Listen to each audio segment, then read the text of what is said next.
Sim.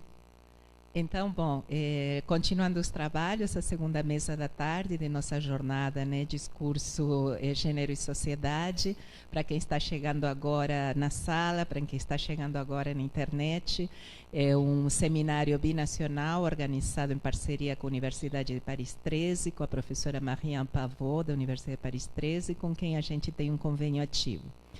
E eu logo passo a palavra para a mesa, para que eles mesmos se apresentem e dar continuidade às discussões.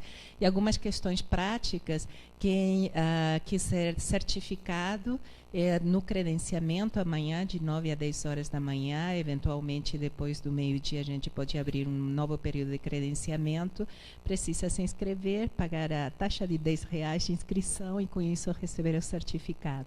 Os alunos estão querendo fazer valer a presença para eleger, está circulando uma lista, vocês colocam nome, e-mail e especificam que tem que valer para eleger, e depois com isso a gente vê com o coordenador, professor Lauro, como que é que vai ser certificado isso, tá? Bom, então, sem mais delongas, eu passo a palavra para os componentes da mesa.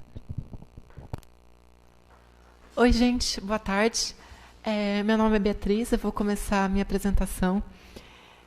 Agradeço a oportunidade de falar. O meu trabalho chama Desenvolvimento de Teorias Feministas Materialistas a partir da polêmica entre transfeministas e feministas radicais. O meu texto, eu vou ler o texto, eu fiz alguns recortes, tirei algumas partes do texto, porque o texto estava, acho que, muito grande para a apresentação de agora. Então, eu vou começar a ler por causa do tempo. Althusser propõe uma forma de leitura de Marx que não se desvincula do trabalho de elaboração teórica da filosofia marxista. Por sua vez, lendo Althusser, me permite situar desde o lugar de leitura de textos feministas a partir de suas considerações em relação ao funcionamento da teoria enquanto um sistema de pensamento. Me proponho a ler textos feministas de forma a poder trabalhar a elaboração da teoria feminista, tendo em vista identificar descontinuidades no contínuo de um processo, isto é, aqui é uma citação do Althusser, pensar a descontinuidade do corte epistemológico no contínuo de um processo histórico, a teoria que permite distinguir uma palavra de um conceito, distinguir a existência ou não existência de um conceito sobre uma palavra, discernir a existência de um conceito pela função de uma palavra no discurso teórico, definir a natureza de um conceito por sua função problemática e, portanto, pelo lugar que ele ocupa no sistema da teoria. Ao refletir acerca da hipótese de uma ruptura no percurso intelectual de Marx, Althusser propõe a existência de um corte epistemológico que permitiria averiguar a existência de uma diferença específica que marcasse o surgimento de uma nova concepção de filosofia. O autor também propõe pensar este corte em termos de lugar. O corte incide sobre algum lugar que se situa historicamente e afirma que, sem uma teoria de uma história das formações teóricas, não se poderia efetivamente aprender e estabelecer a diferença específica que distingue duas formações teóricas diferentes. Página 23. A teoria é, então, pensada em termos de formação teórica, sendo uma formação teórica capaz de delimitar um espaço de diferença em relação a outra formação teórica, constituindo propriamente o que lhe seria específico. O autor assinala que o avanço de uma teoria a partir de um ponto de não retorno, efetuado pelo corte epistemológico, não acontece de forma direta, em linha reta ou por um único golpe, mas sim que este avanço se dá por meio de um processo contraditório. Tal processo, em que as posições do adversário teórico são elaboradas, conquistando-as sobre e contra o adversário, é marcado por uma luta sem fim. Desta forma, se uma teoria consegue avançar, ganhar terreno sobre a teoria adversária, isso não se dá a não ser a partir de um processo em si mesmo contraditório de reelaboração conceitual contínua, infinita, até mesmo a gente pode falar que é infinita. Althusser analisa uma forma de compreensão da relação entre um sistema de pensamento e seus elementos, em que os elementos aparecem como entidades significantes por si mesmas. Se trata de uma pressuposição teórica ingênua, que opera de forma tácita. Todo sistema teórico poderia ser redutível a seus elementos ou a um domínio de objetos. É preciso, portanto, realizar a crítica dessa perspectiva, segundo o qual um sistema teórico poderia ser interpretado à luz de seus elementos tidos como unidades isoladas. Um sistema de pensamento, argumentou o autor, se caracteriza por meio de uma modalidade de reflexão entendida como a relação efetiva que a reflexão mantém com seus objetos a partir de uma problemática fundamental. Desta forma, se quisermos reconhecer os sentidos que os elementos possuem em uma teoria, é preciso referi-los à natureza da problemática na qual eles são efetivamente pensados. Uma problemática, por sua vez, não é lida como um livro aberto, na medida em que uma ideologia é inconsciente aos seus próprios pressupostos teóricos. A problemática só pode ser arrancada, uma palavra que ele mesmo usa, quase sempre a despeito das afirmações e proclamações da ideologia em questão.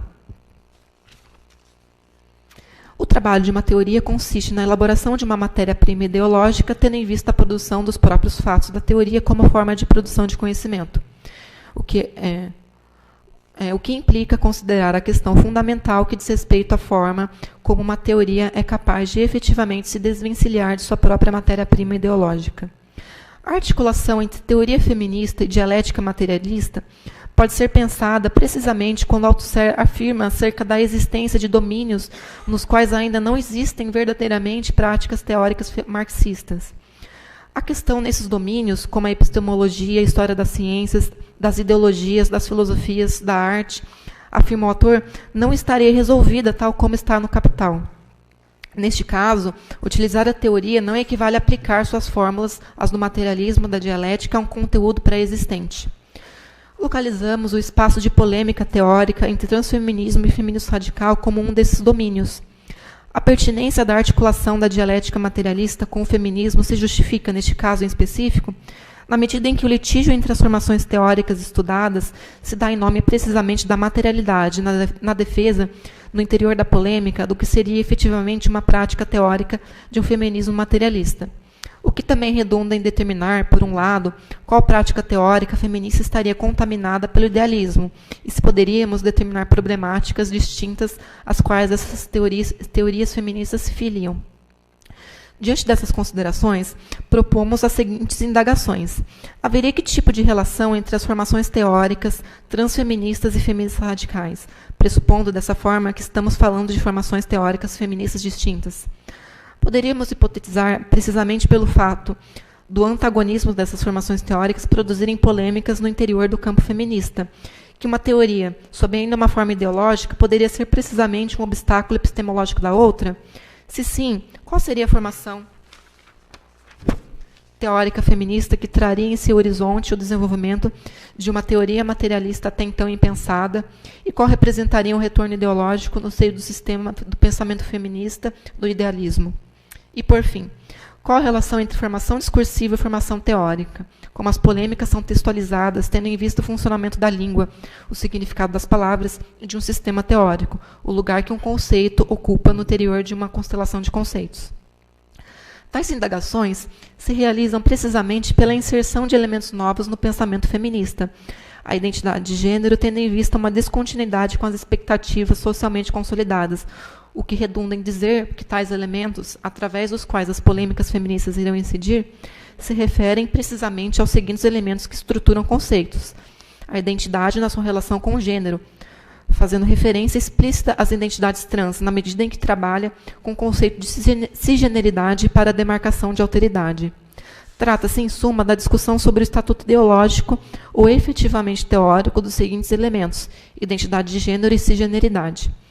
Então, partindo para um gesto de análise, eu vou pegar um recorte de um texto chamado Crítica Feminista ao Cisgênero, que foi traduzido de uma autora chamada Hungerford. Então, ela diz o seguinte: o binário cis/trans não faz e não pode fazer uma acontabilidade pelas experiências das pessoas com identidades de gênero complicadas, mescladas ou alternantes, nem consigna as pessoas com relações hostis com o gênero em geral. Como uma mulher nascida mulher, que rejeita a feminilidade enquanto o destino das fêmeas, certamente não me identifico com o gênero assignado na maneira que cis, entre aspas, descreve. De fato, ninguém que mantém visões feministas radicais, anti-essencialistas, sobre o gênero pode ser considerado cis, entre aspas, porque, pela definição dessas visões, rejeitamos o gênero enquanto uma categoria social natural que uma pessoa se identifica com. O binário cis/trans é uma simplificação grosseira das dinâmicas generizadas que estruturam as relações sociais em favor de pessoas nascidas homens. O gênero é uma hierarquia de poder socialmente construída que deve ser destruída, não reinterpretada como consensual, empoderadora, identidade de gênero, entre aspas, individualizadas, que estão, então, magicamente divorciadas de todo significado contextual histórico.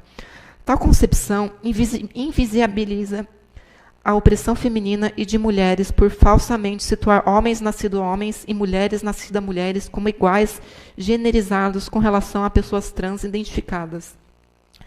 Embora possivelmente não intencional, o cis, entre aspas, agora funciona como uma barreira significativa à habilidade do feminino em articular a opressão causada pela diferenciação de gênero socialmente construída que autoriza a supremacia masculina de homens. Cis é um conceito politicamente inútil, porque falha em iluminar os mecanismos da opressão generizada. Na realidade, só tem servido para deixar as coisas mais confusas. Fim de citação. Na passagem acima, não há defasagem significativa entre a ordem da língua, dos signos, e a ordem conceitual da teoria. Isto porque o termo cisgênero, assim como o binário cis e trans, funciona como puro signo de reconhecimento ideológico, como puro significante sem significado, como forma disponível a toda matriz de traços fortemente negativizados. Haveria uma passagem quase que direta entre essas duas ordens, um conceito se colando necessariamente a uma palavra e vice-versa, como se tratassem de problemáticas de reversibilidade simétrica. Uma palavra confusa só poderia designar um conceito igualmente confuso e vice-versa, já que o conteúdo do conceito, estruturando uma problemática teórica, só poderia se resumir aos sentidos tomados em sua evidência fornecida pela significação linguística. A partir do momento em que pressupõe-se essa absoluta simetria do funcionamento dessas duas ordens, é propriamente a ordem da teorização que é apagada, em sua sistematicidade específica, na medida em que a ordem da língua, tomada em sua evidência, é inflada nessa relação. Não é impossível, nessa perspectiva, a teoria entrar em relação de ruptura com os potenciais e eventuais sentidos ideológicos que o termo cisgênero poderia suscitar, já que é preciso rejeitá-lo de antemão. Neste aspecto, identificamos esse apagamento do funcionamento específico, isto é, o trabalho de ruptura com sentidos ideológicos provenientes de uma formação discursiva, de uma formação teórica, como uma forma de obstáculo epistemológico. O conceito de cisgeneridade falharia a priori, em virtude da própria língua. Isto é, a maneira que cis descreve remete ao próprio funcionamento da língua em abstrato, da palavra cisgênero, e não da teoria propriamente do conceito. Se a palavra, em seu funcionamento semântico, é tida como incapaz de descrever realidades e relações complexas, é preciso recusá-la na teoria enquanto conceito. O binário cis-trans tanto não faz, enquanto palavra na língua, como não pode fazer, enquanto conceito e uma formação teórica, uma acontabilidade pelas experiências das pessoas, como está no texto.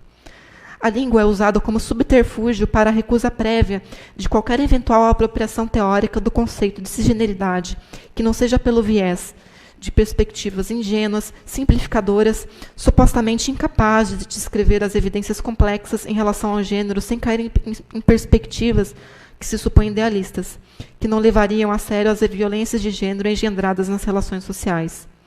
Presume-se dessa forma que toda forma de utilização do termo estaria vinculada à adesão de perspectivas teóricas de simplificação grosseira das dinâmicas generizadas que estruturam as relações sociais em favor de pessoas nascidas homens, além de invisibilizar a opressão feminina e de mulheres. Agora eu trago um trecho da Coelho, né, em que ela diz: o conceito de gênero só desnaturalizou a condição de mulher cis até determinado ponto, pois quando esse corpo se relacionava com os corpos trans, voltava a ser considerado natural, não mais na posição de subalterno. Isto é, de repente, a naturalidade combatida passava a ser algo idealizado. É extremamente desleal desnaturalizar o sexo dentro de uma política de conveniência que garante que essa naturalidade pode ser resgatada quando necessário.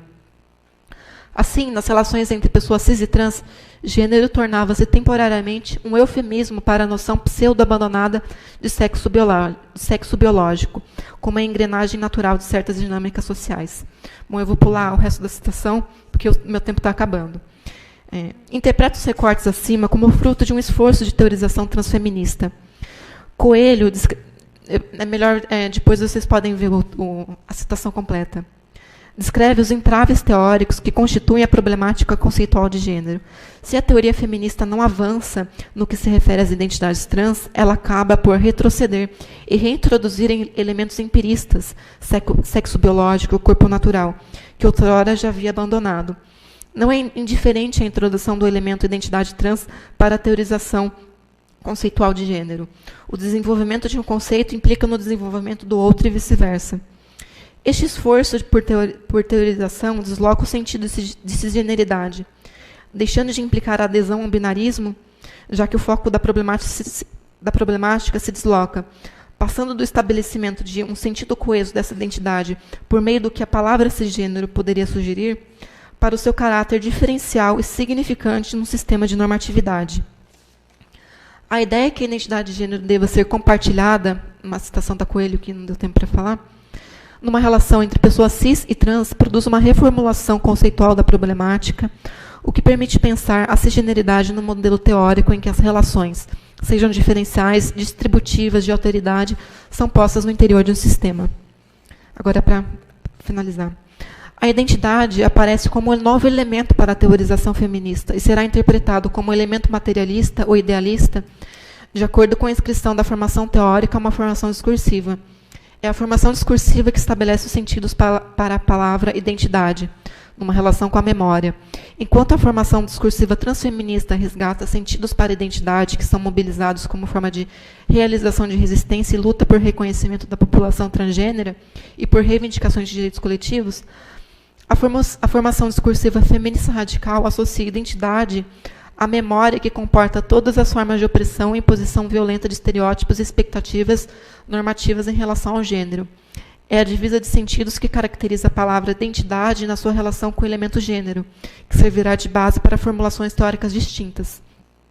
Se trata, portanto, de compreender se as formas de negação dos sentidos de identidade no discurso feminista radical funcionam como uma forma efetiva de desenvolvimento da teoria feminista materialista, ou se representam, na verdade, formas de obstáculo epistemológico. Da mesma forma, se trata de compreender se as formas de afirmação dos sentidos de identidade no discurso transfeminista funcionam como desenvolvimento de uma teoria materialista das identidades de gênero, ou se acabam por reproduzir os sentidos espontâneos e idealistas de identidade, constituindo uma falha por uma falta teórica.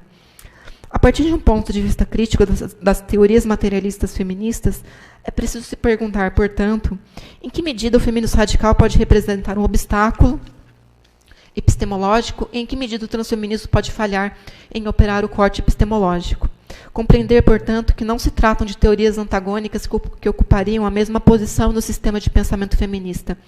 Enquanto ambas estão igualmente predispostas à produção de simulacros a nível teórico, o fazem desde posições e perspectivas diferentes no interior do sistema da teoria materialista, ora enquanto obstáculo, ora enquanto falha, decorrente de uma insuficiência teórica.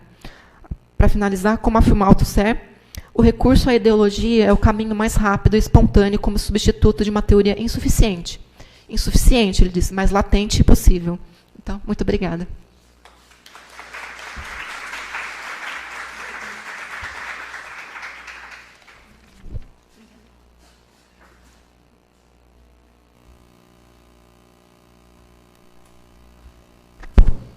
Oi, boa tarde. Eu sou Ana Josefina Ferrari. Eu quero agradecer a toda a organização por estar de novo na jornada.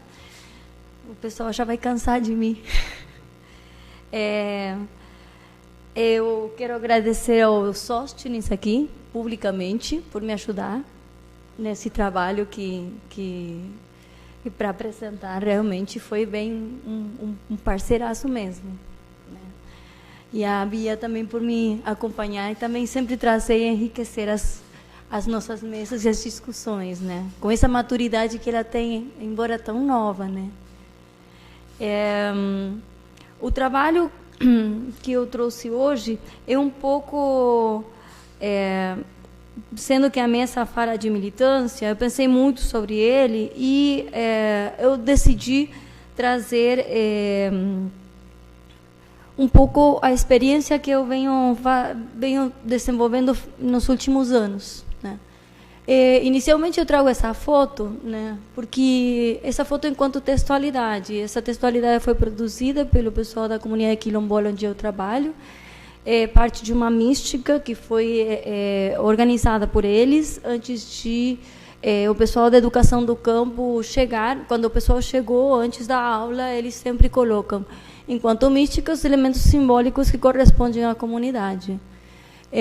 Vocês podem observar que tem todos os elementos que eles consideram simbólicos e fortes dentro do que seria a cultura deles. Por isso a gente tem a pupunha e a palmeira, né? A gente tem arroz, feijão, café, a gente tem um facão, tem os livros, né? O livro do professor que escreveu as poesias, né? O milho, o pilão. Então, são todos elementos que constituem um universo cultural no qual a comunidade está. Vai ficar um pouco falha a minha fala hoje com relação às questões de gênero, embora elas vão aparecer, né? Isso aqui, como é que funciona? É do meio? Funciona?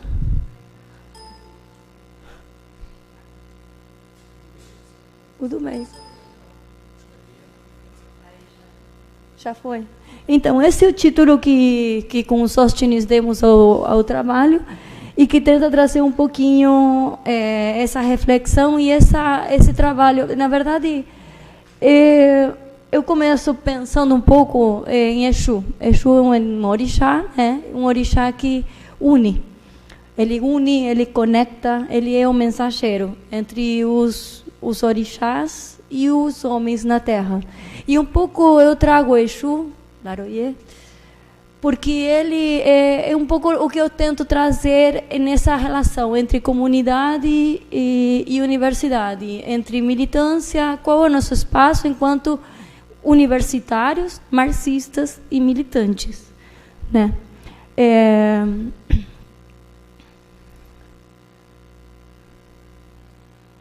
Essa aí é a comunidade de remanescente de Quilombo de Batuva, que eu já falei várias vezes, está aqui na divisa do estado de São Paulo.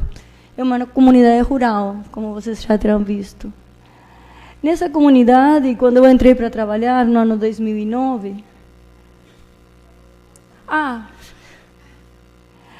Quando eu comecei a trabalhar no ano 2009, nessa comunidade eu estou perdendo a paciência com esse aparelho, sabe? Eu sou uma pessoa do ambiente rural, por favor, me traga uma enxada assim. Era o de baixo só, o de baixo é para ir. Então tá. Quando eu comecei a trabalhar no ano 2009, eu já vinha com um trabalho teórico, tanto no mestrado quanto no doutorado, com anúncios de fugas de escravizados no século XIX. Quando eu entrei na universidade, eu me encontrei com que existiam comunidades quilombolas e me propus trabalhar com elas. Nunca saí da área da análise do discurso.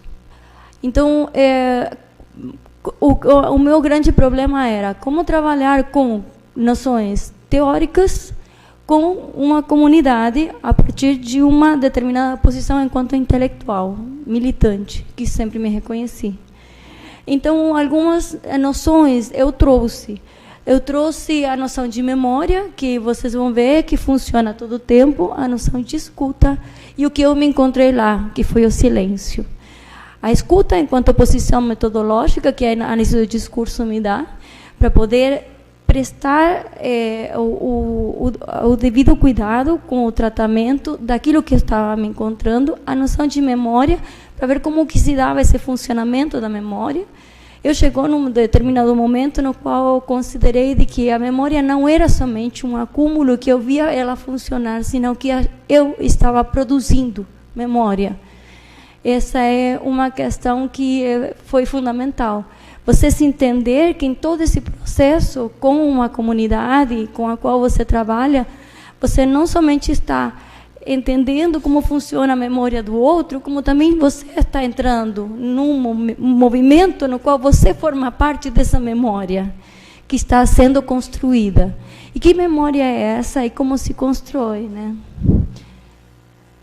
Esses são, então, trouxe um pouco essa trajetória que eu fui fazendo desde 2009 com diferentes projetos. O projeto Memória da Terra, que foi minha primeira pesquisa como funcionária federal. Depois, mesmo Memória na Escola e Memória na Universidade, que eu tentei trabalhar essa relação da comunidade com a universidade, uma relação totalmente poluída, onde a comunidade o tempo todo dizia de que a universidade só chegava lá para tirar coisas deles, o que era certo, dados, né? E muitas áreas vão lá, sobretudo a área, não só as biológicas, como também a antropologia, tira dados e toma o outro enquanto objeto de estudo e depois se retira, depois de publicados seus artigos devidamente. E eu comecei a ver isso de modo crítico. Pensei que isso poderia ser trabalhado de uma maneira diferente, justamente a partir dessa noção de memória, de uma memória que não somente você vê o funcionamento, como também você ajuda na sua constituição, porque você está agindo com ela.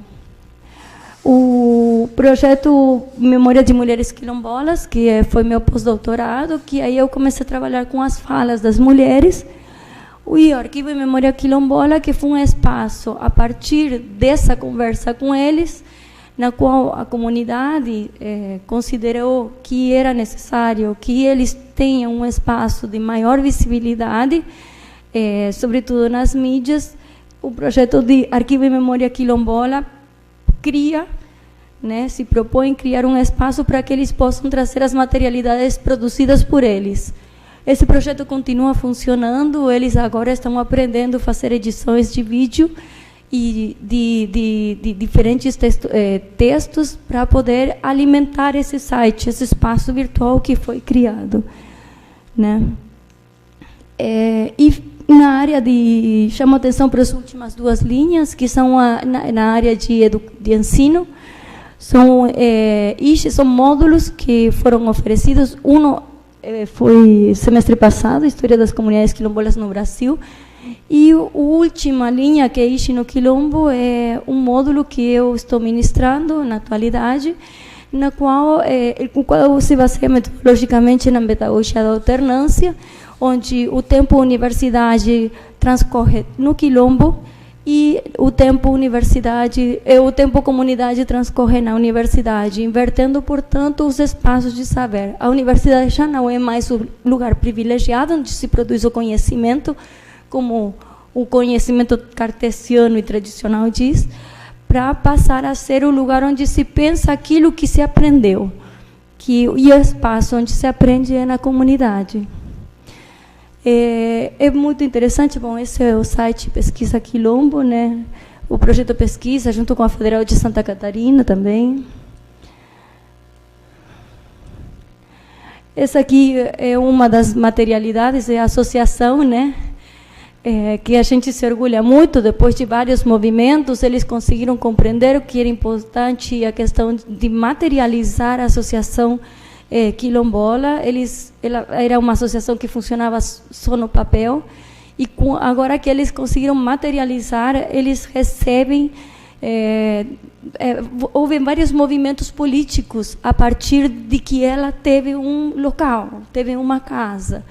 Então, são diferentes, a gente pode pensar que são diferentes textualidades, como que vai se materializando os movimentos na história, como vão se materializando os movimentos que a comunidade vai fazendo, com a sua própria memória, inclusive.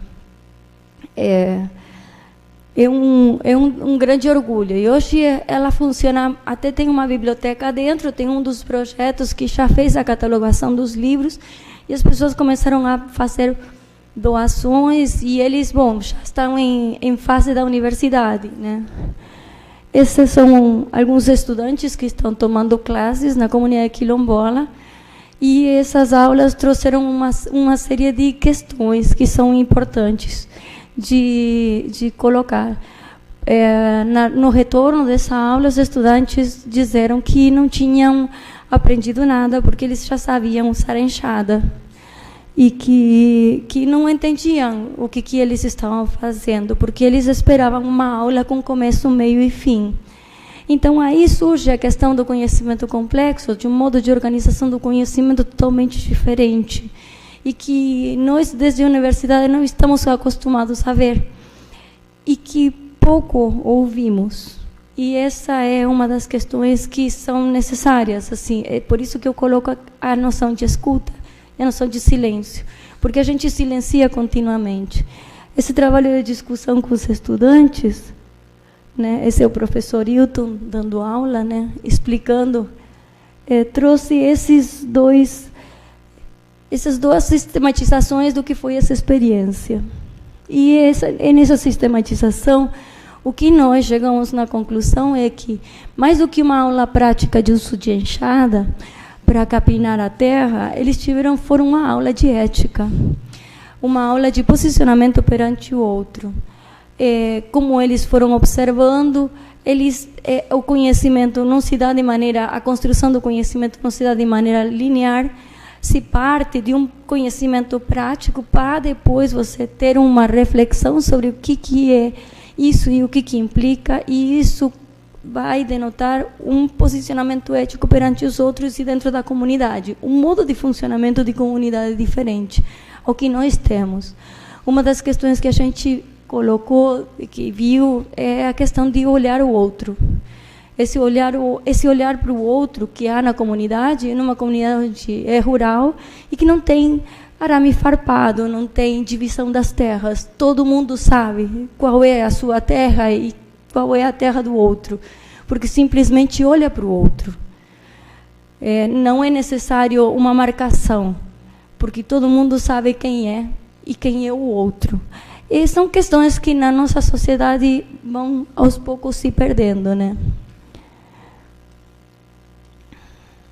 Então, algumas das produções da própria comunidade foram o livro, né, que apareceu na primeira foto, de poesias do professor Hilton, que ele conseguiu terminar de organizar, e conseguimos um espaço para publicação.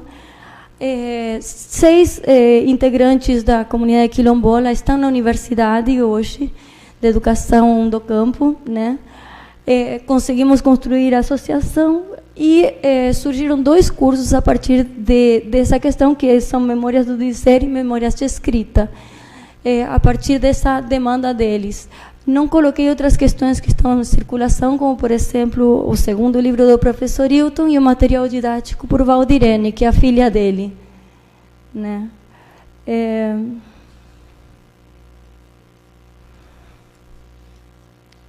Quebrar esse negócio aqui. Isso aqui não rola, hein? Já foi? Então, aí estão Valdirene e Valdemar, já estudantes universitários, quilombolas, apresentando no congresso interno da universidade. Eles são bolsistas de extensão, né? Junto com outra equipe, né? O evento se chama CIEP.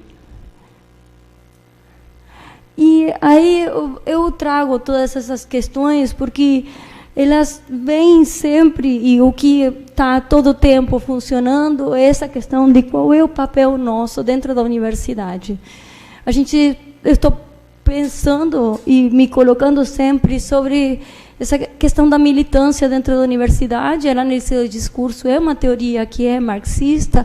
Eu sou marxista desde que nasci. Eu trago um pouco o Bourdieu para a gente se perguntar, assim, ele vai perguntar o que vocês propõem, né? Vocês intelectuais, o que vocês propõem? E ele diz que a gente poderia fazer fazer um dispositivo de investigação coletivo, interdisciplinar. Não sei até que ponto internacional, mas associado a investigadores, militantes, representantes de militantes, representantes comunitários. Eu acho que o que o Bourdieu lança em 69 é uma questão interessante, embora eu ache um pouco mais interessante a questão que traz o Henrique Dussel, que é um filósofo argentino, né? Que essa necessidade da gente considerar de que que a ciência ela não é universal, ela não é eterna, ela é cultural, em que cada espaço que a gente circula, a gente vai se enfrentar a essas questões, né? Que dentro da nossa universidade, quando a gente vai perguntar, por exemplo, nós docentes para os estudantes, um exemplo de uma obra de arte, eles vão falar de obras de arte europeias e não vão falar das nossas produções latino-americanas. Então, começou a me questionar muito até que ponto nós olhamos para o que nós temos do lado. Esse olhar para o outro que aparece na comunidade, esse saber que o outro está aí, mas que outro nós estamos olhando. É um pouco essa questão que eu trago, né? E eu trago também uma questão que o Darcy Ribeiro levanta no ano 69, plena ditadura militar, né? Em um texto esquecido por nós, lamentavelmente, a gente vive se esquecendo de si mesmo, né? E ele vai dizer, diante desta maré montante de aspirações, a única posição legítima é não somente abrir a universidade à sua nova clientela. Puxa, me lembrei tanto, eu achei que era do período do Lula, né? Mas não, é 69. Mas superar, na medida do possível, carências de formação básica inerentes à extração social daqueles que agora ascendem ao ensino superior. Esta atitude somente é conciliável com a preservação e elevação do nível de ensino, se a universidade superar seu caráter elitista e seus hábitos de simulação acadêmica. Eu acho que depois do que a Raquel colocou da escola sem partido, mais do que nunca, a gente tem que começar a se pensar de verdade. E mais do que nunca, a gente tem que entender e se entender como que quem tem a ferramenta para mudar isso aqui somos nós. Porque, tudo bem, o pessoal está muito bem organizado, mas a gente tem muito elemento. Os desafios, então, bom, são esses. Propiciar deslocamentos teóricos, analíticos e políticos, sobretudo. Continuar nos reformulando, reformulações de si, que dentro da universidade são indispensáveis para poder enfrentar os períodos que vêm, né? Um posicionamento crítico, né? E continuar pensando qual é o nosso papel como universidade. A gente vai deixar que o Bolsonaro venha para cá? Ou a gente vai sair buscar ele? E, bom, as possibilidades, sim, eu fui bastante otimista das possibilidades. Eu acho que a única que é válida e que é bem real é a última. É a luta. Eu acho que eu não tenho muito mais para dizer. Eu vou terminar por aqui. Os obstáculos a gente já sabe quais são bastante bem. Tá? Obrigada.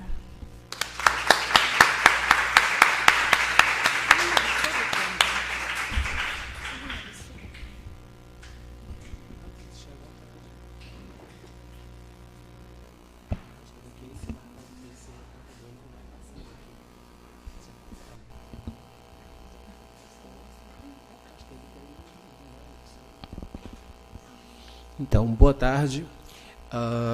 Eu gostaria de iniciar minha fala agradecendo por essa oportunidade de poder compartilhar um pouco das minhas inquietações. Estamos todos aqui bastante inquietos desde cedo. Agradecer também as companheiras que estão aqui comigo nessa mesa. Eu gostaria de dedicar a minha apresentação a Mari Sestari, uma pessoa muito querida que não pôde estar aqui presente entre nós, mas que estamos unidos de coração. Então, gostaria de dedicar minha apresentação a Mari. Eu fiz um texto aqui, vou tentar, como se diz no Nordeste, assoviar e chupar cana, porque a coordenação motora não é o meu forte aqui. Então, entre o texto, vocês, os slides e o apontador. Bom, eu começo pensando um pouco desse meu momento, né, de reflexões no campo da enfermagem, e mais especialmente em função da pesquisa desenvolvida aqui no Grupo Mulheres em Discurso, por ocasião do estágio pós-doutoral, em que eu me voltei a uma preocupação em relação à divisão social, técnica, sexual do trabalho no campo da enfermagem, numa abordagem discursiva. E aí, nesse trabalho de hoje, eu vou retomar algumas das questões anteriores como pressupostos. Então, faço menção aqui a uma dessas discussões que, de algum modo, vai estar como pressuposta para a minha fala, está na nossa coletânea, já aproveito aqui para sugerir, indicar a leitura. Vou tentar aqui controlar a questão do tempo, não prometo a vocês cumprir os 15 minutos. O que eu tomo aqui, então, como ponto de partida é uma liminar, e essa liminar é do mês de setembro, portanto, é bem recente, em que ela vai restringir o trabalho das enfermeiras no país. Eu me refiro à liminar expedida pelo juiz federal Renato Borelli. E aí, sendo liminar uma decisão de caráter provisório e decorrente de urgência, lembro que seu pedido tem base em dois aspectos principais: o risco de dano irreparável e a probabilidade do direito. No primeiro, tem-se um perínculo in mora, um perigo de demora, pondo em questão a urgência do risco grave ou a irreversibilidade do dano. No segundo, tem-se o argumento de que se trata de um direito previsto em lei, razão pela qual, mesmo sem escutar a outra parte, um juiz pode considerar que tudo leva a crer que a pessoa reclamante tem aquele direito.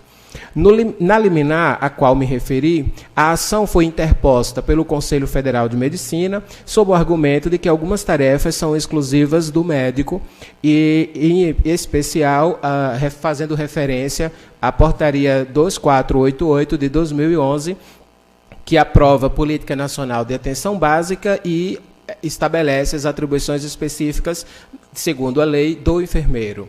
E aí eu cito parte de um dos artigos dessa portaria, onde se lê solicitar exames complementares, prescrever medicações e encaminhar, quando necessário, usuários a outros serviços. Todavia, a decisão proferida pelo juiz não levou em consideração a lei que dispõe do exercício profissional de enfermagem e das outras providências, e também ignorou que as funções do profissional enfermeiro, me refiro aqui no masculino, porque o termo que está posto na lei, estão descritas na legislação e num decreto regulamentador, através da resolução do Conselho Federal de Enfermagem 195 de 97.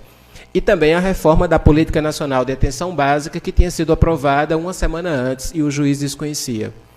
Considero que o discurso materializado na liminar tem origem, no entanto, em outro lugar, de onde requisita ser legitimado no que entendo como um processo de oficialização, como tenho trabalhado desde a minha tese de doutorado. Todavia, como tenho aprendido, o discurso jurídico se coloca como um lugar no qual esse discurso outro produz esse efeito de oficialidade e a partir do qual procura estabilizar sentidos filiados a uma determinada formação ideológica. E aí, ao longo dos últimos anos, têm sido recorrentes essas investidas do Conselho Federal de Medicina, não apenas voltadas à atuação de trabalhadoras e trabalhadores no campo da enfermagem, como também em outras áreas, a exemplo da área da farmácia, da fisioterapia, nutrição, entre outras. Tomo o percurso teórico-metodológico inaugurado por Péchet para considerar que as condições de produção desses dizeres vão apontar para uma produção de sentidos que são aqui mobilizados a partir das noções de intradiscurso e interdiscurso. Em função do horário também eu fiz aqui alguns apontamentos teóricos conceituais, mas vou passar deles para pensar que, com base nesses pressupostos, é interessante trazer então a noção de memória discursiva, e aqui eu estou considerando esse aspecto no sentido do discursivamente posto por Marianne Pavot, como algo que constitui no intradiscurso a abertura para o atravessamento desse discurso outro, enquanto presença virtual na materialidade descritível da sequência, marcando do interior desta materialidade a insistência de um outro como lei do espaço social, da memória histórica, logo como próprio princípio do real sócio-histórico nos termos definidos por Péchet. Situo, então, a referida liminar no campo do discurso jurídico e aqui pensando esse discurso como um espaço de múltiplas significações nos termos apresentados por Montserrat e Tiffune. E daí vou, então, pensar que, conforme Péchet, as relações socio-jurídico-ideológicas constituem a forma plenamente visível da autonomia, em que a lei encontra um jeito de agarrar uma singularidade para lhe aplicar sua universalidade, produzindo o sujeito sob a forma sujeito, sob a forma de existência histórica de qualquer indivíduo, agente de práticas sociais. A partir daí eu me distancio dos aspectos discursivos materializados na liminar e volto minha atenção aos efeitos produzidos nos processos de identificação, desidentificação e contra-identificação, com o discurso dominante, qual no meio, por uma questão didática, como o discurso do Conselho Federal de Medicina. Pensando que não é homogêneo e que, portanto, outros sentidos e dizeres podem circular, eu estou pensando a formação discursiva de modo aberto e heterogêneo. Dentre as muitas mensagens que eu recebi na condição de professor e de atuante dentro dos movimentos no campo da enfermagem no estado de Alagoas, e eu recebi mensagens via smartphone, mesmo no Facebook, desde a publicação da liminar, as primeiras mensagens foram enviadas por enfermeiras e enfermeiros, dando ciência e fazendo questionamentos sobre a atuação profissional. Todavia, posteriormente, passaram a circular nos grupos pelo WhatsApp mensagens que traziam à esfera subjetiva, para a esfera subjetiva, as questões mais gerais e institucionais que estavam implicadas na liminar, a exemplo do funcionamento de estabelecimentos de saúde, como unidades básicas, casas maternais, etc. Então, é a partir então, dessas mensagens que eu vou extrair um corpus de análise, pensando o corpus como apresentado por Curtin, para analisar nesse trabalho, pensando aqui inicialmente as mensagens postadas na plataforma da rede social Facebook, embora elas também tenham circulado no WhatsApp. Acho que não vai aqui. Bom, foi. Essa primeira postagem, eu tentei recuperar aqui a primeira curtida dela e vou trabalhar um pouco fazendo alguns excertos e estou propondo aqui como uma sequência discursiva. Tentei poupar ali o nome da pessoa que postou, mas me parece, para algumas das minhas questões, importante que a foto seja preservada. A partir de aí, eu vou pensar que o acontecimento da liminar, né, e uma memória que vai se colocando a partir dela pode permitir pensar uma ofensiva do corporativismo médico, mas também a divisão sexual e técnica do trabalho na área da saúde, portanto, um espaço de tensão numa formação discursiva. E aí, nesse trabalho, eu mobilizo o conceito de acontecimento, apresentado por Péchet, para pensar que, em seu irromper, é materializada uma rede de formulações que apontam pelo interdiscurso para um já lá no acontecimento, reproduzindo, por exemplo, a memória mais recente, no caso, do ou sobre o ato médico, que agora, como lei, tramitou durante algum tempo no Brasil e foi sancionada em 2013. É, portanto, essa reivindicação do ato médico que se coloca na justificativa da liminar como uma lei que está sendo descumprida. E aí, por essa via, o acontecimento recupera elementos de dizer da formação discursiva médica, organizados no alinhamento com a posição sujeito-dominante. E tal posição se sustenta mais imediatamente com base em um processo histórico discursivo que procura legitimar a supremacia médica na área da saúde, alicerçada na construção social de uma representação de médico como homem, cis, branco, heterossexual, etc. E aí sob uma influência de uma formação ideológica burguesa e patriarcal. Dentre as diversas postagens que circularam nas redes sociais, essa foi a que causou, talvez, maior, eu diria que repercussão, e ela tem também vários outros comentários. Eu, por conta do tempo, acabei tirando esses comentários da minha fala, mas os comentários estão afinados àqueles que se identificam e procuram reforçar esses elementos argumentativos e àqueles que se desidentificam e que se contra-identificam dentro da mesma formação. Então, eu me referi, e no texto mais amplo, né, eu trabalhei isso, os próprios médicos discutindo essas posições distintas dentro dessa mesma formação. Bom, o que eu trago daí, então, para a próxima, como sequência para analisar, e que aparece no título dessa apresentação, é "Vai limpar bosta de bunda suja, sim". Tá?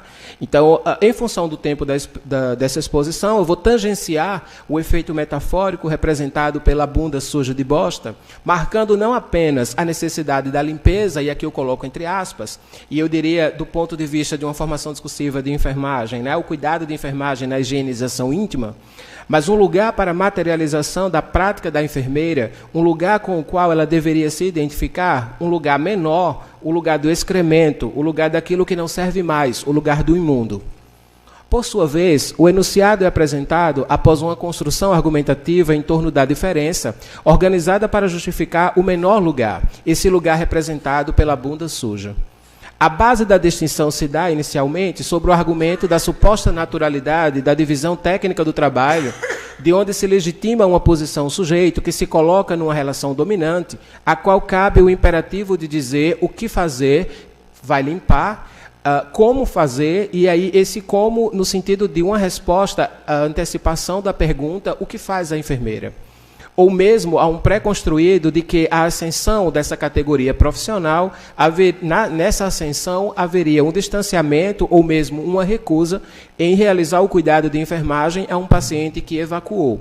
Em razão da maior atuação da enfermeira nesses espaços de poder e na gerência ou na consulta de enfermagem, como analisei em uma obra recente, aqui eu me refiro mais especificamente a esse livro, O Sentido de Trabalho Intelectual no Discurso da Enfermagem, lançado na Bienal Internacional do Livro, em Maceió, há 2 meses. E aí, essa presença seria uma presença incômoda e que ameaçaria essas relações de poder no campo da saúde.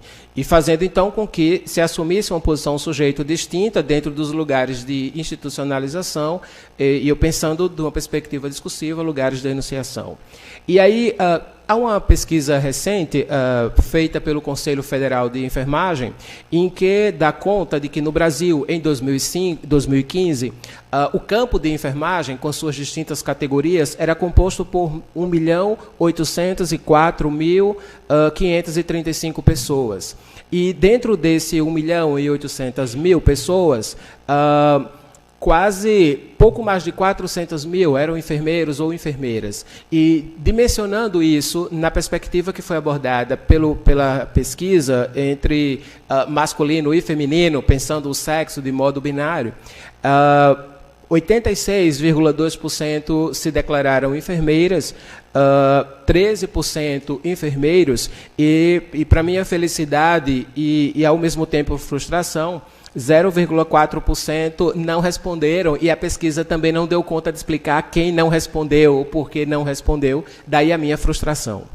Bom, essa permanência do predomínio de enfermeiras e sua ascensão na área da saúde são elementos que apontam para a necessidade do sim, dito em caixa alta, marcado pelo grito, pelo tom ofensivo que é elevado ao final do enunciado.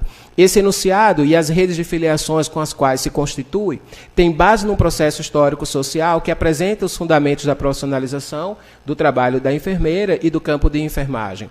E aí é interessante pensar também um movimento de masculinização, entre aspas, pensado a partir dessas questões que apontam uma tendência dessa presença masculina dentro do campo de enfermagem. A perspectiva de entender a enfermagem, considerada na minha análise, vai se constituir numa perspectiva crítica a partir de uma posição que encontra o modo de produção como organizador dos diversos complexos que compõem a sociedade capitalista, aqui considerada a partir do trabalho, nos termos apresentados por Marx. Em função do tempo, vou adiantar aqui, mas para pensar que isso tem um impacto com a noção de cuidado que é apreendida no campo da enfermagem, quanto da sua profissionalização, distanciando-a da noção de trabalho, e essa é uma observação feita por Kierkegaard quando se refere ao colóquio internacional Teorias e Práticas do Cuidado, realizado em Paris em 2013, em que há uma ampliação e, ao mesmo tempo, um aprofundamento da noção do cuidado. E aqui eu trago em função das leituras sobre o trabalho do Kerr, na fala, enfim, na proposição de Patrícia Paperman. Tendo em conta, então, a particularidade do cuidado de enfermagem, considero como inscrito no setor de serviços, e aí a sua importância na garantia da reprodução da força de trabalho radicaliza a sua relação com a produção capitalista que o requisita, legitima e explora. Próximo. Nessa segunda sequência, parte, então, ainda daquela mesma postagem, a enfermagem, então, é definida a partir de um enunciado que se coloca na postagem como anterior à sequência 1, mas que eu trouxe posteriormente para apontar o efeito de resposta à eventual dúvida ou à sua perturbadora resposta sobre o que faz a enfermeira, ampliando-se para o que faz a enfermagem, identificando esse dizer no o que é a enfermagem. A posição de autoridade em dizer o que é a enfermagem faz aproximação com o que pode e deve ser dito nessa formação discursiva, e nesse processo o conceito cuidado é construído na distinção do que o constitui para a posição sujeito aí assumida. E aí o sempre foi e sempre será são elementos que apontam para a necessidade de reforçar o caráter ad aeternum da prática médica, que pela suposta naturalização ou até por um efeito sobrenatural não pode ser ameaçada, ou que nessa concepção seria uma afronta, passível, portanto, de um gesto ofensivo generalizado, não somente contra a categoria de enfermeiras, mas também contra toda a enfermagem. É nesse efeito de temporalidade que eu penso a sua referência à memória discursiva, tendo em conta que sua constituição é originada na realidade objetiva. E aí, fazendo aqui uma interlocução com o que é apresentado por Zoppo Fontana, pensando que é parte integral do interdiscurso no qual se delimitam as formações discursivas que representam regiões de estabilização de memória. A estabilização, então, da memória discursiva no interior dessas formações não implica, no entanto, uma permanência de seus elementos como já dito ou pré-construído, mas está sempre sujeita aos processos discursivos de outras formações, o que possibilita, no dizer de Amaral, a produção de novos sentidos atribuídos a uma palavra em relação aos sentidos já existentes. Próximo, por favor. Essa é uma postagem de uma enfermeira, professora da Universidade do Paraná, e é importante colocar aqui, eu não vou poder entrar em algumas análises ali, mas eu queria só marcar o lugar de onde ela fala, se opondo àquela questão de que estudou menos, né, do que estudou pouco. E aí eu vou citar aqui rapidamente, passo então para a finalização. De início, chama a atenção a formalidade da identificação desse interlocutor, que é anunciado como senhor C. Como também a tomada de posição no campo da enfermagem e uma apresentação acadêmica, que funciona na argumentação de autoridade, de onde se pretende enunciar. E aí cito, então, o início ali da postagem. Fiz o curso de enfermagem e nunca pensei que seria menos. Por essa escolha, estudei 4 anos de graduação, em caixa alta integral, 2 de especialização, 2 de mestrado, 4 de doutorado e mais 1 de pós-doutorado. Estudei pouco, ainda preciso de muito mais. Então, se opõe àquela noção de que estudar pouco e, portanto, essa prática do cuidado é uma prática menos importante porque requer menos conhecimento. Nesse funcionamento, tem-se não apenas uma resposta de uma mulher enfermeira que estudou 13 anos e tinha pós-doutorado, contrapondo-se ao dizer estudei 12 anos em regime integral e jamais, dito em caixa alta, vai ter uma enfermeira de faculdade de bosta de meio período me dando ordens, que é o que aparece lá em uma daquelas sequências. Para além dos sujeitos empíricos, interpelados pelos efeitos mais imediatos da liminar, ou do discurso ali materializado, melhor dizendo, interessa pensar como diferentes posições sujeitos se inscrevem por ocasião do acontecimento em formações discursivas distintas, produzindo sentidos de regularidade no dizer sobre o cuidado da enfermagem, mas ao mesmo tempo de deslocamento sobre o que é a enfermagem e o que é o cuidado. Levam em conta, citando o Zoppo Fontana, que os processos discursivos não têm origem no sujeito, mas se realizam necessariamente nele, através de uma relação de identificação do sujeito enunciador com o sujeito universal ou a forma sujeito de uma formação discursiva. E aí, na primeira postagem do médico, eu observo designações como enfermagem, médicos e enfermeira, como índices de tensão que ali estão presentes, acompanhados dos verbos fazer, querer, agir, como dar, ordens e limpar e ir. E os verbos que se referem à prática médica são intubar, diagnosticar, prescrever, tratar, estudar e fazer. Próximo slide, por favor. E aí, essa investida, tanto do Conselho Federal de Enfermagem, sobre aquela primeira postagem do médico, quanto enfermeiros mobilizados no Brasil todo, exigiram dele uma retratação. E aí eu não poderia me furtar de trazer isso também. E aí, por ocasião da nota de retratação pública, provavelmente com a orientação de uma assessoria jurídica, observo que pedir desculpas, acabei ofendendo, peço com sinceridade, como também, muito humildemente, e peço com sinceridade, estão funcionando como o próprio dos pedidos de retratação. Mas o que me interessa observar, para além do efeito imediato e do previsível, é como a suposta valorização se volta agora no masculino a esses profissionais, que são fundamentais no cuidado com os pacientes, enquanto manutenção do lugar de identificação, o cuidado com os pacientes. E aí não aparece a enfermeira na retratação. Aqui os interlocutores são ampliados para profissionais de enfermagem, Conselho Federal de Enfermagem, Sociedade Brasileira, então um efeito de extensão, e tem-se o suposto reconhecimento de uma classe de profissionais valorosos, de novo aqui pensando, né, de uma perspectiva de uma marca do masculino, e já não comparece a designação enfermeira ou enfermeiro, sendo esta a primeira a ser atacada ou invisibilizada no vazio de algumas expressões, como profissionais de enfermagem, classe de profissionais, esses profissionais ou mesmo o termo enfermagem. Desse modo, ao não reconhecer as distintas categorias no campo de enfermagem, e entre elas as enfermeiras, tenta-se silenciar que não se trata apenas de uma relação corporativa entre os conselhos federais de medicina e de enfermagem, até porque ao final da nota há uma observação de que o ato ofensivo não possui qualquer relação com a linha de pensamento de terceiros ou de qualquer instituição, porque o Conselho Federal também seria evocado. E aí, nesse processo, o silenciamento provoca um efeito de homogeneidade no campo da enfermagem, e isto implica no sentido de cuidado provocado pelo deslocamento, pelas formações discursivas em conflito. Daí, então, vou para o encerramento do que eu chamo efeito de conclusão. Enquanto vocês apreciam aí o incômodo. Os processos, então, de subjetivação vão apontar para além do imediato da liminar, e o acontecimento contribui para evidenciar um caráter funcional na manutenção de mulheres enfermeiras em posição secundária à prática corporativa e machista predominante na medicina. A superação, então, desse sistema opressor para as mulheres e para as demais classes sociais se coloca no horizonte e legitima a relação das lutas feministas com a luta de classes, num projeto revolucionário em prol da construção de uma sociedade efetivamente humana, para além do capital, da propriedade privada, do Estado e do patriarcado, com suas ramificações e consequências. Merci. Obrigado.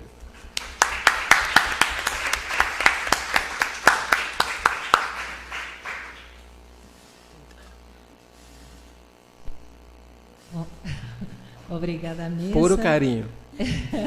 Pelas ótimas apresentações. Tem algum comentário, alguma pergunta de quem está nos assistindo aqui presencialmente? Por internet, Cláudia, alguma coisa? Não? Alguma questão? Sim? Obrigada a todos da mesa, foram muito boas as apresentações também. E agora, a partir do que o Sóstenes falava, eu queria ouvir dele, e talvez agora de novo da Maria Fernanda, que quando ele falou agora de a diferença que existia aí entre como se formou esse objeto enfermeiras, né? Como se disse discursivamente na primeira postagem e depois a enfermagem no pedido de desculpas, eu pensei no trabalho dela na prostituição e na prostituta. Se existiria, se vocês veem alguma relação entre como se trabalha com o substantivo que dá, que designa a profissão e como é a trabalhadora. Aproveitando agora que falou a Fernanda, eu olhando a foto que você trouxe da passeata, segurada principalmente por mulheres, você tem enfermagem reescrita por enfermeiros. Então é muito interessante isso também. Mais alguma questão, comentário?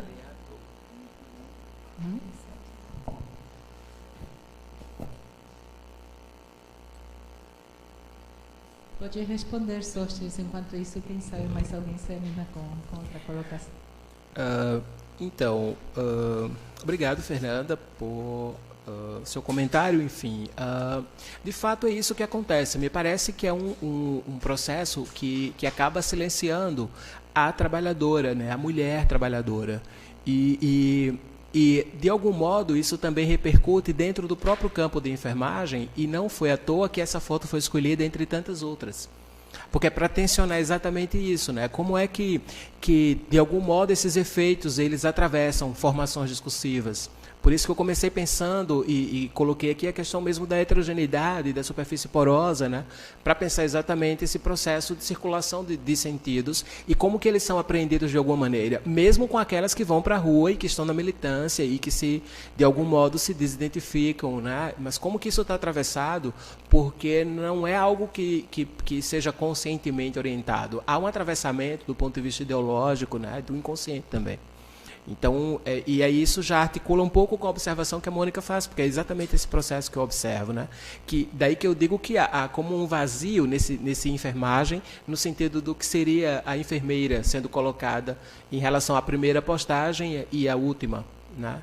Enfim, e dentro do que a Geise vai colocar, é aquela enfermeira, professora lá que vai contrapor.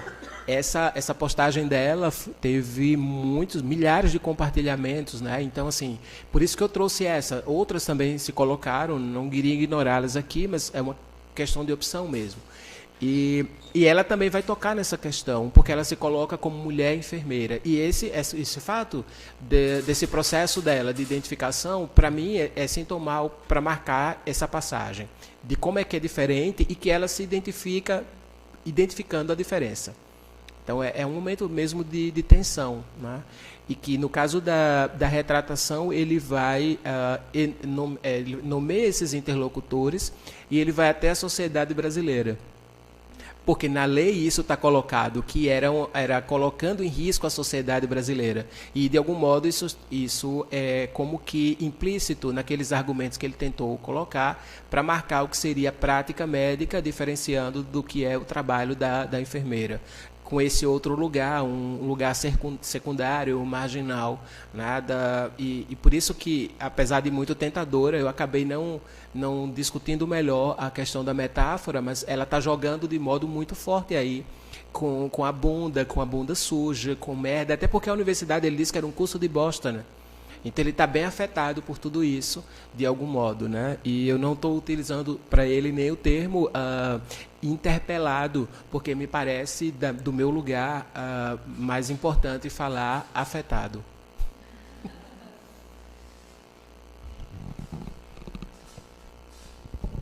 Mais alguma questão? Queria saber, Sóstenes, se teve comentários de enfermeiras que não fossem pós-doutores, porque eu acho que o impacto da resposta, mesmo sendo uma mulher enfermeira, mas a equiparação, digamos, estava sendo posta no campo do conhecimento. Na questão meritocrática, nós estamos igualados porque estudamos igualmente, né? Mas aquela divisão social mesmo de trabalho que se sobrepõe com a divisão sexual, a enfermeira, a técnica de enfermagem, a que limpa a bosta, né? Sim. Então, como que entrou nessa discussão e qual que foi o efeito desses comentários? Porque é interessante que na luta pelo prestígio da profissão e pela defesa, a divisão sexual se equipara no espaço da meritocracia, do conhecimento. Sim. Não há outro lugar para que isso se coloque? Quer dizer, precisa estudar 13 anos e ter um pós-doutorado para poder fazer a resistência a um discurso machista como esse? Perfeito. Então, foram muitas postagens, né? Nem eu conseguiria aqui numerar quantas. Mas isso que você traz é exatamente o que eu observei. Por que essa teve mais repercussão? Essa é uma questão que me pareceu pertinente. Exatamente porque me parece que mesmo aquelas que se opuseram e que postaram, e não foram poucas, eu estou falando de milhares também, e até não enfermeiras, mas trabalhadoras do campo, né? O argumento delas foi no sentido de algo que me pareceu romântico em relação ao trabalho. Então, muito centrado no sentido do cuidar como algo afetivo. E o que eu tenho pensado, a partir dos estudos do Kerr, é não ignorar esse aspecto afetivo, mas pensar o aspecto do trabalho aí imbricado também. Então, me parece que essa seria uma entrada possível. E elas vão colocar, mas me parece que é muito melhor cuidar que tratar. Então, elas vão pegar cuidar e tratar como duas designações que se opõem no campo da prática. né? Como se cuidar fosse mais amplo, humanitário, e tratar mais residual, pontual ou de uma escala menor em relação, inclusive, ao tempo, porque esse foi um fator importante. Nós cuidamos porque passamos todo o tempo com o paciente, e aí é para o campo mesmo subjetivo, e você passa e vai embora. Quem fica, quem cuida de fato e quem recupera, somos nós. Então, para as trabalhadoras de nível médio no campo da enfermagem ou para enfermeiras que estão no campo da assistência e que não estão pensando, por exemplo, na pós-graduação, numa carreira acadêmica de pesquisa, como é o caso dessa, os argumentos estavam muito mais voltados para o chão do trabalho, para o espaço do fazer, né? E aí essas vão compartilhar essa outra, porque é como se elas mirassem nela esse exemplo do que é possível fazer. E até é interessante porque ela faz os cálculos para dizer que ela estudou mais, porque ela estudou 13 anos e ele só estudou 12. Né? Mas ele só estudou 12, tem um título de doutor sem doutorado, e ela faz questão de dizer que ela é doutora porque ela fez doutorado. Isso é uma outra questão interessante, porque no nosso espaço de trabalho, não chamar um médico de doutor é ignorar o seu poder ali, é não reconhecer esse poder como legítimo. Né? E eu conheço muitas colegas que dizem isso, que elas chamaram até pela intimidade, pelo tempo que já trabalha, fulano, você poderia, fulano não, doutor fulano. Esse efeito é um efeito importante. E que dentro da própria área da enfermagem, essa hierarquia também se coloca em relação às enfermeiras e às outras trabalhadoras. Porque se a enfermeira é chamada pelo paciente de doutora e ela não tem doutorado, ela não vai dizer eu não sou doutora. Ela vai concordar e entra nesse jogo. Se a técnica em enfermagem ela é chamada de enfermeira, ela não vai também, geralmente, dizer que ela não é enfermeira. Ela entra no jogo e isso é um efeito que compromete, inclusive, a distinção dessas categorias no campo da enfermagem. Mas chamar uma médica de enfermeira é um problema. E é uma questão de dominação e de exploração, me parece, horizontal, né? Essa que eu falei da enfermagem é uma, mas dentro da medicina, as mulheres médicas também passam por muitas questões, a depender de algumas especialidades, como é o caso da ortopedia, da neurologia, por exemplo. Né? E os colegas médicos vão chamar as colegas médicas de as neuras. E esse neura não é um diminutivo de neurologista, é neura marcando esse lugar dessa construção de uma representação social do feminino e da mulher nesse espaço do campo da medicina. Então, me parece que é isso mesmo, né? E essa repercutiu mais, talvez, porque é essa que mira como aquela bem-sucedida, aquela que conseguiu romper, porque a média não é essa aqui. Não é esse, portanto, o padrão, o termômetro, né? Que se poderia medir essa tensão. Não sei se responde, mas, enfim. Bom, acho que podemos encerrar por hoje. Então, muito obrigada a Beatriz, a Ana Josefina, Sóstenes, a todos os que aqui estão, os que nos acompanham pela internet. Né? Esse que nos acompanha pela internet é meio fantasmático, né? Então, mas a gente supõe que tem outro lá, né? É quase o gratuito. Bom, estão todos convidados a voltarem amanhã, a partir das 10 horas. Quem for fazer credenciamento, a partir das 9 a gente terá credenciamento para dar continuidade aos trabalhos. Muito obrigada aos nossos colegas também, da Universidade de Lausanne, da Universidade de Paris 3, de Paris 13, e amanhã temos mais. Né? Até mais.